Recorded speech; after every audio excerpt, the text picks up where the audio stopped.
Goeiemiddag, ek is Jaco Kreer van Soortvee. Ons is vandag hier so by Nels Vleis wildsveiling. Saam met my is Pieter John Venter van Vleis Sentraal. Pieter, weer baie goeie veiling vandag hier so op Nels Vleis. Ek dink die diere het baie goeie pryse behaal, veral die buffels. Wat dink jy? Ja, ons het lekker veiling gehou vandag hier so weer. Maar was 'n lekker groot verskeidenheid diere gewees. Enigiets van rooibokke, knypkoppe, penkoppe tot buffelbulle. Buffelbulle het goeie pryse gegaan. Ons het 135 en 140.000 rand gekry van die buffels. Ja, en dan was daar uitskieter mooi koningswille beesbul wat op katalogus verkoop het vir 410.000 rand vandag. So ja, nee, alles en alles wildbedryf is gesond en goed en ons is regtig waar baie dankbaar.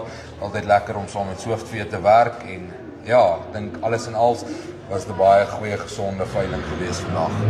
Ja, baie dankie Pieter, ons waardeer dit. Hou op Soortvee dop elke tweede Vrydag is Nels Vleis se veilings. Kyk die spasie en maak seker jy mis dit nie.